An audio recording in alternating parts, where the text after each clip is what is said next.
आज की खबर में हम एएमएम पार्टी के 4 ऐसे प्रत्याशी के बारे में आपको हम बताने वाले हैं जिसकी पूरी तरीके से पुष्टि हो चुकी है कि ये 4 के 4 प्रत्याशी चुनाव लड़ेंगे 2025 का विधानसभा चुनाव जो बिहार में होने वाली है। वो कौन से 4 ऐसे प्रत्याशी हैं जिनकी साफ तरीके से पुष्टि कर दी गई है कि ये 4 के 4 प्रत्याशी कहाँ से इलेक्शन लड़ेंगे और कौन से विधानसभा से इलेक्शन लड़ने के लिए जा रहे हैं।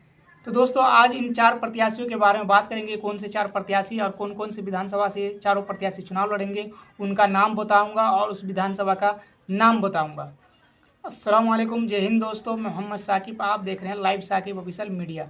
खबर में आगे बढ़ने से पहले एक छोटी सी अपील है कि आप हमारे चैनल पर नए हैं तो हमारे चैनल को लाइक करें, सब्सक्राइब करें, बेल आइकन ऑन करता है कि ऐसी खबर हम आप लोगों तक पहुंचा करें। चलते हैं खबर की तरफ दोस्तों। तो एएमएम पार्टी जो है पूरे बिहार के अंदर 50 से 100 सीट के ऊपर तकरीबन चुनाव लड़ सकती है, ऐसा बताया जा रहा है। इस बात की अभी तक पुष्टि नहीं हो पाई है कि टोटल मिला के कितने सीट के ऊपर बिहार में एएमएम पार्टी चुनाव लड़ेगी। 4 ऐसे प्रत्याशी हैं जिनका बिल्कुल क्लियर हो चुका है कि ये 4 प्रत्याशी इन विधानसभा से चुनाव लड़ेंगे। तो सबसे पहले नंबर पे मैं आपको बताना चाहूँगा कि राणा रणजीत सिंह को आप जानते होंगे। राणा रणजीत सिंह के बारे में असदुद्दीन ओवैसी साहब जब ढाका आए थे उसी वक्त कह दिए थे कि राणा रणजीत सिंह 2025 का विधानसभा चुनाव बिहार का जो होगा उसमें ढाका विधानसभा से हमारे प्रत्याशी राणा रणजीत सिंह होंगे, और ये बात पूरी तरीके से क्लियर हो चुकी है। दूसरे नंबर पर दोस्तों बहादुरगंज विधानसभा के बारे में मैं आपको बताना चाहूँगा कि तौसीफ आलम साहब, और तौसीफ आलम साहब पहले कौन सी पार्टी में रहा करते थे, कौन सी पार्टी के लिए काम किया करते थे,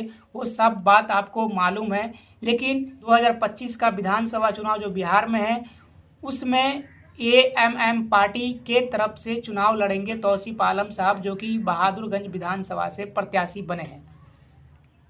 तो ये 2 ऐसे प्रत्याशी है दोस्तों जो साफ तरीके से इस बात की पुष्टि कर दी गई थी पहले। लेकिन तीसरे नंबर पे जो है एक ऐसा प्रत्याशी जिसके बारे में शायद दोस्तों खबर चली होगी या फिर चल रही होगी, उस प्रत्याशी का नाम दोस्तों आदिल हसन नाम है। और आदिल हसन साहब सोशल मीडिया से लेके और नेशनल मीडिया तक इंटरव्यू देते हैं और उनकी जो बातें होती है वाकई में सुनने लायक होती है।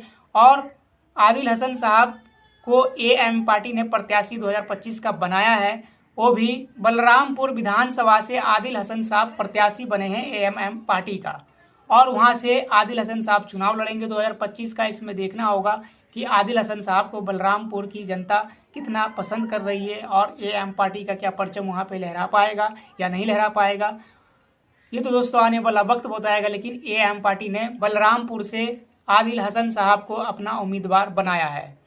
चौथे नंबर पे दोस्तों बात कर लेते हैं गुलाम सरवर साहब के बारे में कि गुलाम सरवर साहब 82 विधानसभा से उम्मीदवार बने हैं। इस बात की साफ तरीके से पुष्टि कर दी गई है कि 82 विधानसभा के उम्मीदवार जो एएमएम पार्टी की तरफ से होंगे वो गुलाम सरवर साहब होंगे।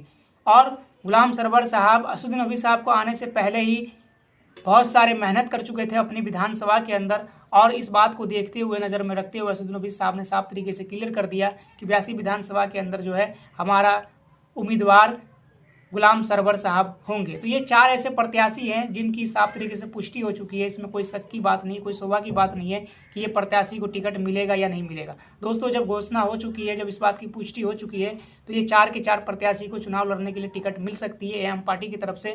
लेकिन ये 4 के 4 प्रत्याशी जो है जीत पाएंगे या नहीं जीत पाएंगे तो दोस्तों आने वाला वक्त बताएगा। लेकिन एएमएम पार्टी ने इस बात को क्लियर कर दिया है कि 4 के 4 प्रत्याशी ढाका विधानसभा, बहादुरगंज विधानसभा, बलरामपुर विधानसभा और 82 विधानसभा से ये 4 प्रत्याशी जो है चुनाव लड़ेंगे और उम्मीदवार साफ तरीके से बन चुके हैं।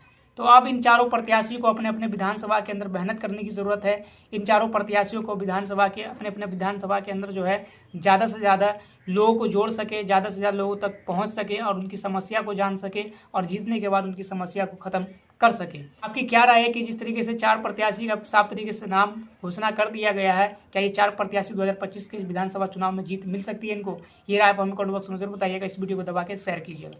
अस्सलाम वालेकुम।